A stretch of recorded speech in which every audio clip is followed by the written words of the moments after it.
In this video, we'll be replacing the knuckle assembly in this 2007 Mazda CX-9. This will be the same process for the first generation from 2007 to 2015. And now we can remove our wheel. It's going to be a 21 millimeter. We'll go ahead and take off our lug nuts now.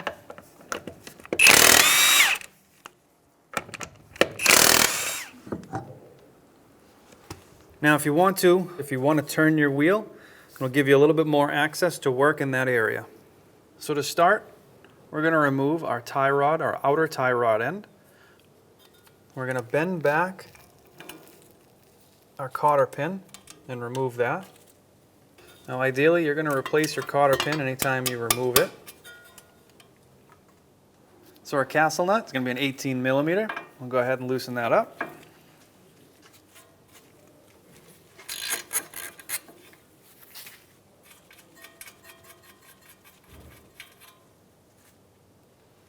So what we're actually going to do is thread back on our castle nut a couple of threads. I like to just make it level with the top. We're going to take a 5-pound sledge, hit it against our knuckle so our outer tie rod drops. The reason for the castle nut was to stop it from dropping out.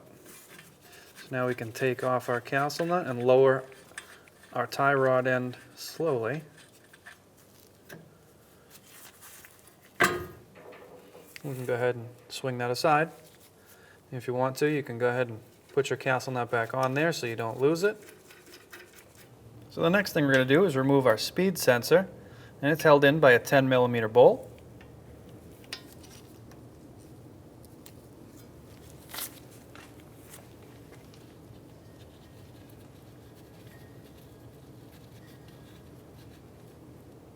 If we just go ahead and grab that and wiggle it back and forth with a little bit of pulling motion, should be able to work that speed sensor out. You'll get it to a certain point where if you need to, you can get in between that bracket and the knuckle itself with a small flat blade screwdriver. Just help work that out evenly. There we go. So now we're going to take off our axle nut. Typically what you'd have here is a staked portion, meaning it would be a full piece across and dented or knocked into this groove here in the axle. Somebody's already been here and broken that staked portion away. If your axle nut wasn't broken, you'd have to come in here and pry open that staked portion so that you could rotate this nut off. But like I said, somebody's already broken this and folded it back on itself. So we're going to try and take this off as is with a 35 millimeter socket.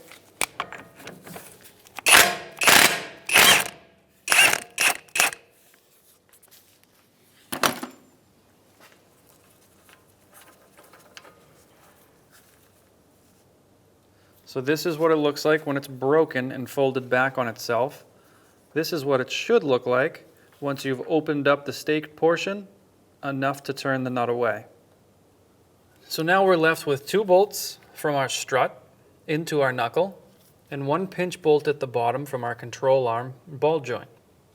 We're going to remove our 2 strut bolts now. They're going to be 19 millimeters, both front and back. So we're going to put a 19 millimeter wrench on the nut side. Use a 19 millimeter on an impact on the bolt side.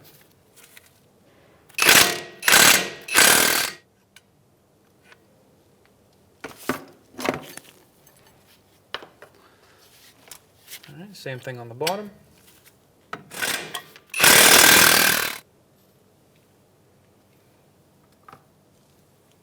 So with these 2 bolts now loose, we can take one of them out if we decide to. Just going to go ahead and hammer one of them back.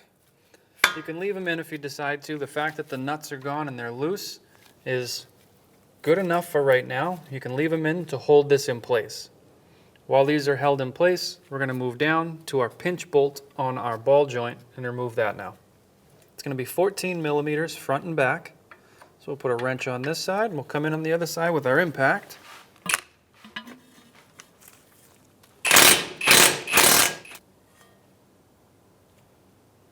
So what we're going to do now is knock out our pinch bolt.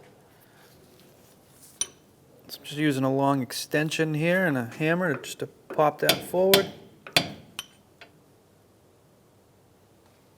So now to lower our control arm out of our knuckle, we're going to have to remove either the top or bottom link.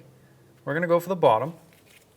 I'm going to back the back of that up with an 18, and the front nut was going to be an 18 as well.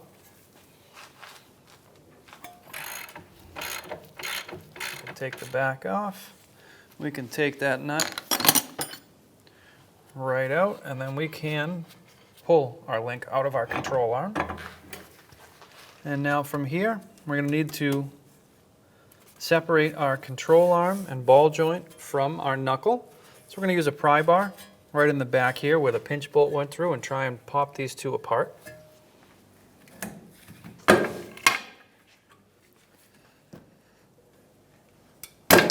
All right, so it's loose, and it's going to be a little bit more of a pain to pop this out. So what we're going to do is take out the top two bolts here from our strut, and we should be able to lean our knuckle forward and lift it off of that ball joint.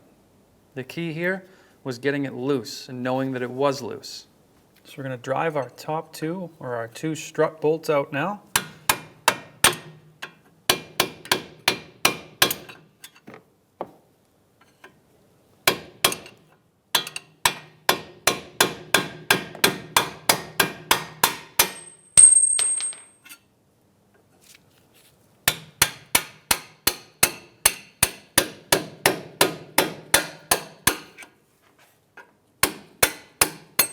There are your two strut bolts.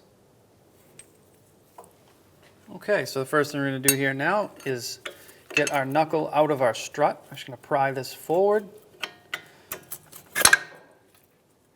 removing it from our strut.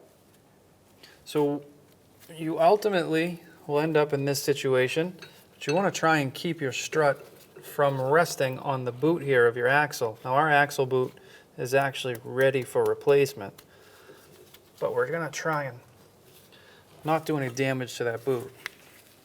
So we're going to do is push the axle out of the knuckle the best we can. All right, so from here, we're just going to try and wrestle our axle out of our knuckle. You want to avoid pulling your axle forward or outwards here, because you will separate the axle inboard. You don't want to do that.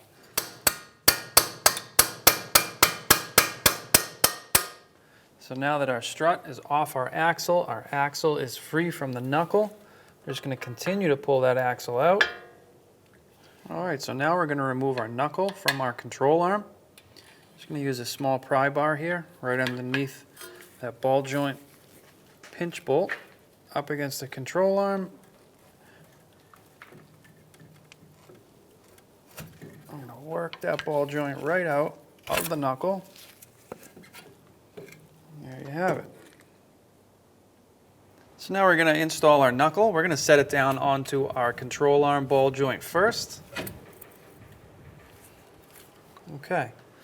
Now if we want to, we can go ahead and put that pinch bolt through. Not a big deal. The weight of the knuckle will actually hold it in place.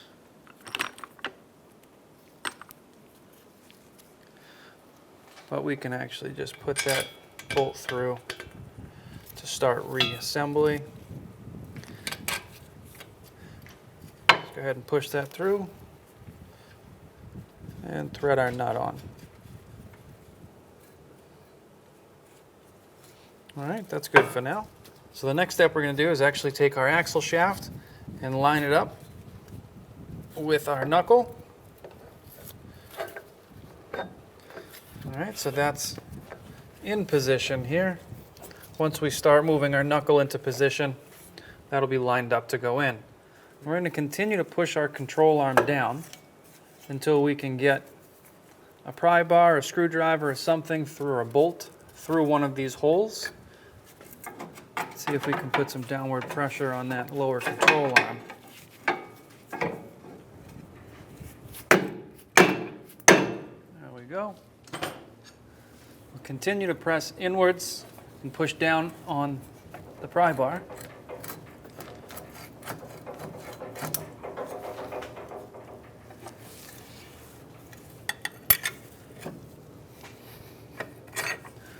All right, so there's our bottom bolt. So you can see now we're pushing in, we're meeting a lot of resistance here. So now it's the time we're going to get our axle shaft splines aligned. To do that, if they're not aligned, you can come out front and just spin your hub. Now we have a little bit more that we can push backwards. At this point, you can put your new axle nut on just to hold your axle through. And now you know your axle is not going to pull backwards out of the hub. So now we can work on getting our top bolt. So we're going to use a pry bar with just a little bit of downward force. Once we get into position here,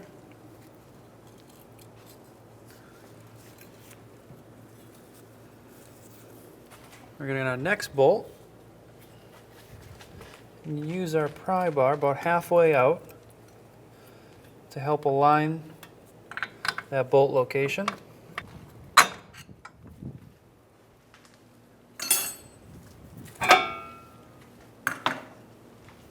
Now looking at it from the other side, we're pretty well lined up. Just go ahead and give that bolt a tap through.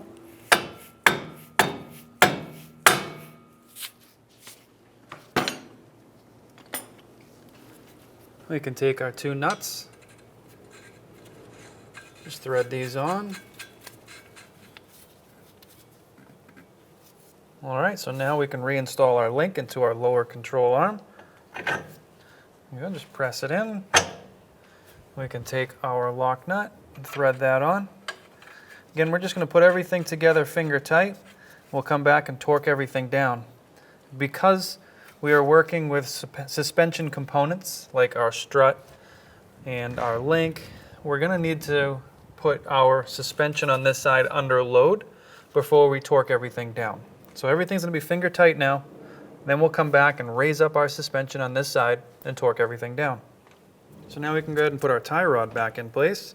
We put our castle nut here so we didn't lose it. We'll take that off. Now you notice there's a little difference in length and angle here. So we're going to need to pull out our knuckle and get our tie rod back in. All right, with upward pressure on the tie rod, we'll go ahead and thread on our nut. And now we can move a little bit further up here to our speed sensor. And this is just going to get pressed in place. There is a shoulder that's going to press fit into this location here. Once we have that in, we can come back with our bolt.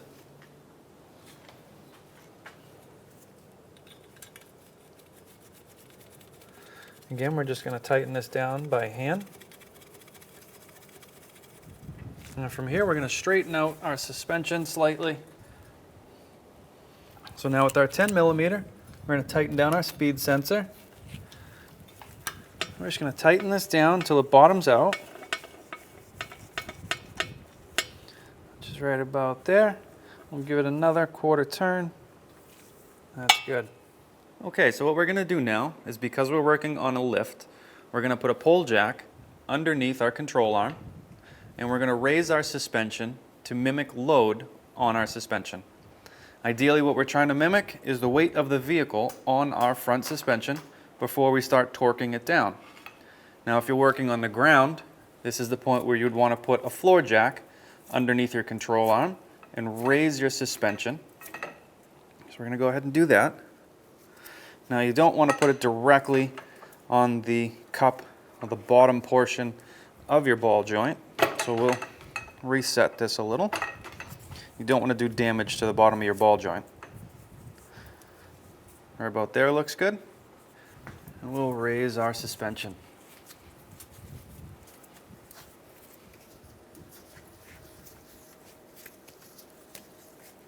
Okay, right about here. Looks good. Now what I've done is raised our control arm, which raises our suspension, while looking at our jack point. And as soon as the vehicle starts to raise off of our jack point on the lift, we're going to back it off just a touch so it's nice and safe. And we know we've got our suspension lifted high enough that we can torque it down. So now with our suspension under load, I'm going to go ahead and tighten down or torque down our tie rod castle nut. It's going to be torqued down to 50 foot-pounds.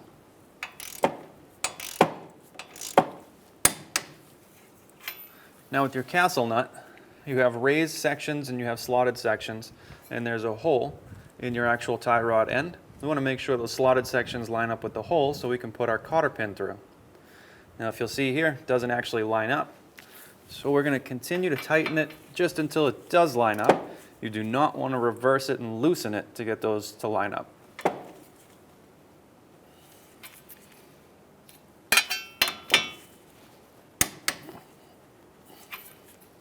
All right, looks good. We can go ahead and put our new cotter pin in. Just going to put that cotter pin. All right, a little bit difficult to go in from the front here because of the way we're set up. So we'll go in from the back, we'll push it through, and then we'll take a pair of needle nose. We're going to bend that cotter pin up and over.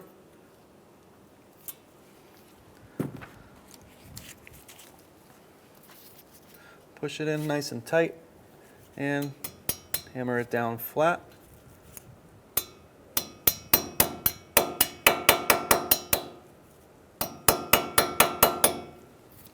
So now working up top on our strut bolts, they're going to be 19 millimeters. We're going to back up the nut side with the wrench, and we're going to torque these down to 170 foot-pounds.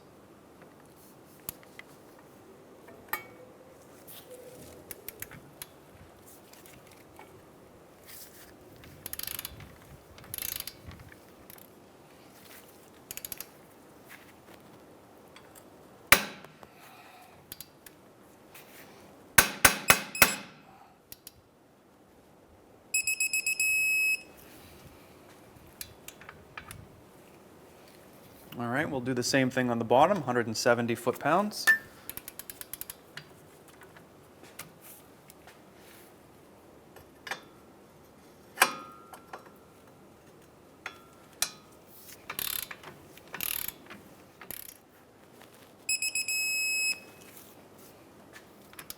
And now down to our ball joint pinch bolt. It's going to be a 14 millimeter on both sides. I'm going to back up the nut side with a wrench, and we'll torque it down. It's going to be torqued down to 45 foot-pounds.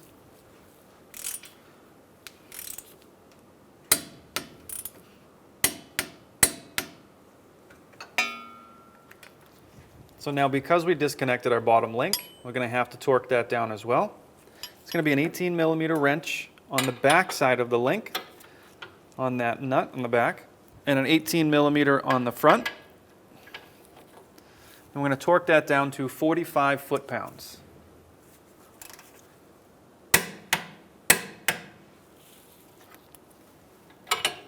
So now that we have our knuckle components and bolts torqued down under load, we can go ahead and take our pole jack out. So go ahead and lower that.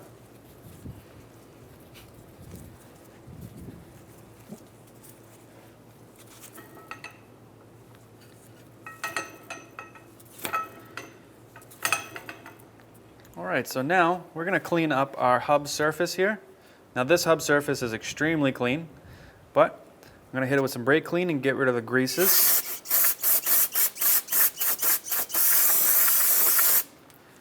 Give it a little dry. Now if your hub surface was old or corroded, this is where you'd want to come in here with either a wire brush or a small abrasion disc and clean up in between your lugs here. You want this surface to be as flat and as smooth as possible. What you do not want to do is grind this as flat as possible. You don't want to remove material. You just want to get rid of the old corrosion that happens to be on there, if there is any. Now for us, this is extremely clean. It's now free of any greases and oils. What we're going to do is put some anti-seize on this surface. Now because we're going to use anti-seize in an aerosol form, I'm just going to cover up the areas it does not need to be on. Just give it a nice light coat.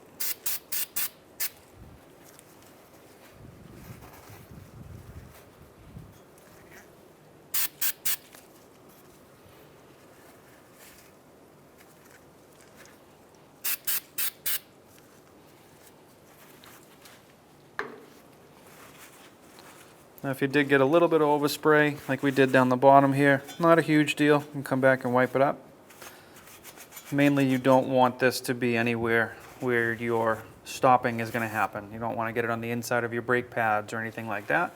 So a little overspray on the backing plate is okay. We'll let this dry up and then we'll put our rotor on.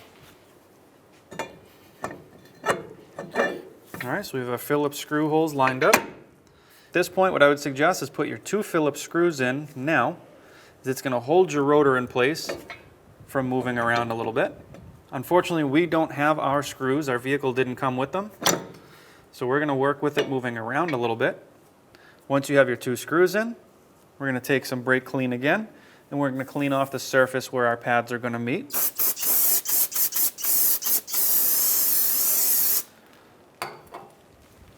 And give that a wipe.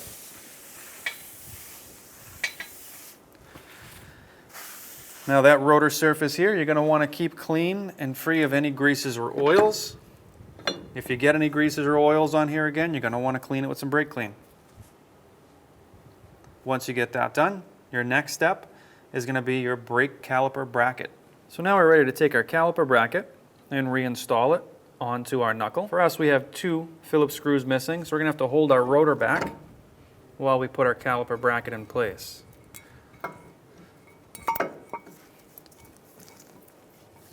Once we have our bracket in place, we can start to thread in our 2 bolts. All right, so once you have your top one started, go ahead and work on your bottom one.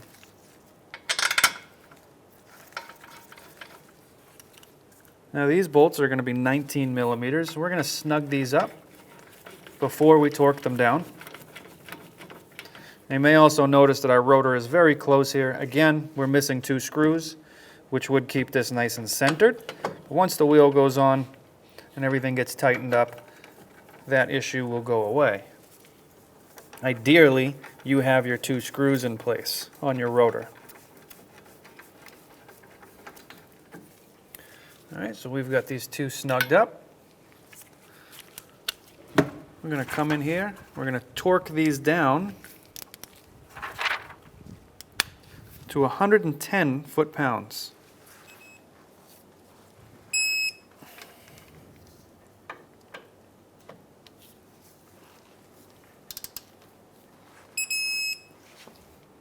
All right, so we're going to start by installing our pads on the inside. Just going to set them in that metal hardware channel and press in towards the rotor. We'll do the same thing on the outside. And we'll squeeze them into the rotor. Once we have our pads in place, we can then bring our caliper back into position. So now we're going to take our caliper off the hanger.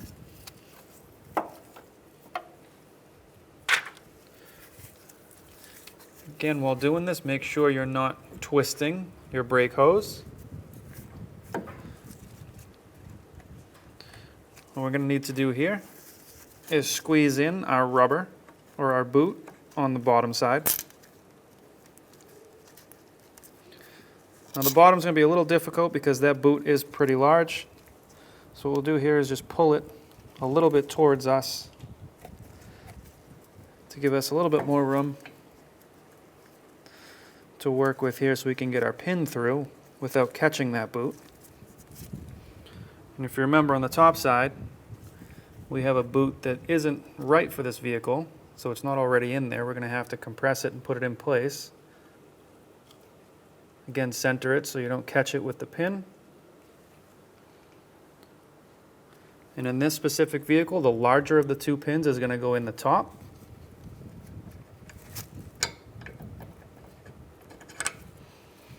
And we can twist that in place just to hold our caliper. Now we can take the smaller of the 2 pins and locate that. Again, just be careful you're not pinching your boot in there. And thread that into place. We can twist them both or thread them both in place by hand, and we'll come back and torque them down. So on our bottom caliper bolt here, I'm going to tighten that down.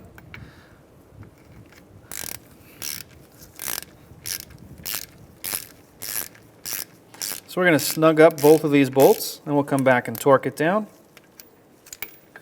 Move to the top. And once we get the top one snugged up, we'll stay right there. We're going to torque both of these down to 85 foot-pounds.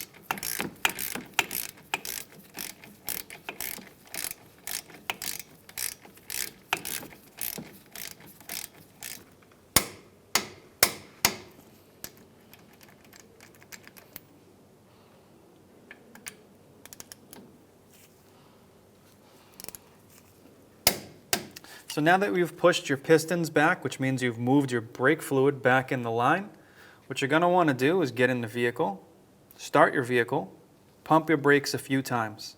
You want that pedal to come back nice and hard. If the pedal is soft and goes right to the floor, what you're going to want to do is come down to your caliper, open your brake bleeder.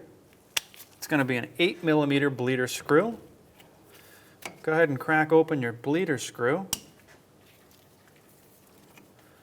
And what you're going to look for is fluid to come out at a nice even stream with no air bubbles, no pops, no sprays, no foam.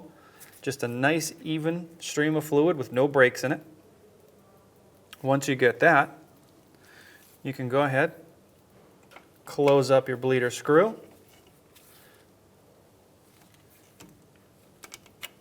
Hop back in the vehicle, give it another try with your brakes. What you're looking for is a nice firm pedal. You're going to do this and repeat this until you get that nice firm pedal. What I like to do at the end here is, now that you've introduced some fluid here, we're going to grab some brake clean and just clean the area where your fluid, your brake fluid was. We'll dry it up. What this will help do is identify any leaks around this area that you still have, letting you know you have to come back and tighten it down a little more. Once you're done with that, head up top to your brake fluid. Make sure that your reservoir is full and topped off. If you do need any more fluid, go ahead and add it. So now we're lowered down to the ground because we're going to use a pry bar between our studs or our lugs to stop our wheel from spinning or to stop our hub from spinning. Before we torque our axle nut down, we're actually going to take it back off, put a little bit of oil on the back side, and then we'll torque it down. So again, this is a 35mm.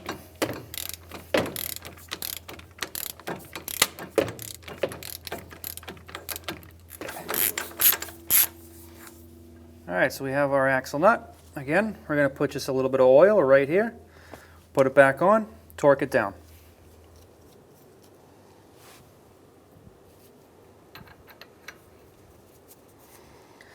To speed up this process, we're going to use the impact.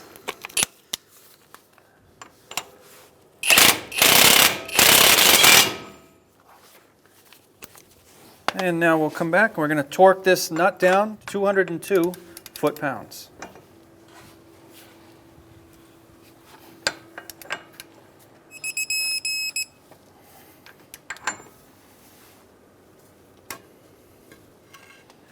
Go ahead and put our wheel back on.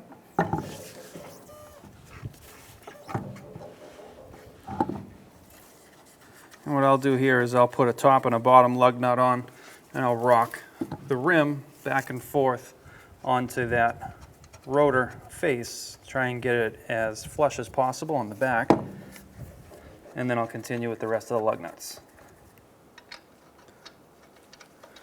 Once we have our lug nuts in, we'll come in and snug these down. We'll lower the vehicle on the ground so the wheel won't spin, and we'll torque them down. Now with the vehicle on the ground, we're going to go ahead and torque down our lug nuts. We're going to do that in a crisscross pattern. We're going to torque it down to 85 foot-pounds.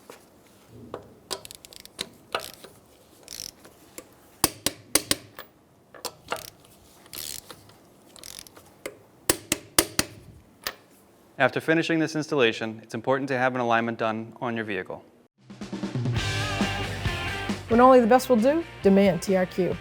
The only company that lets you view before you do. TRQ is committed to offering the highest quality aftermarket auto parts that are engineered for peace of mind. Thanks for using and viewing with TRQ.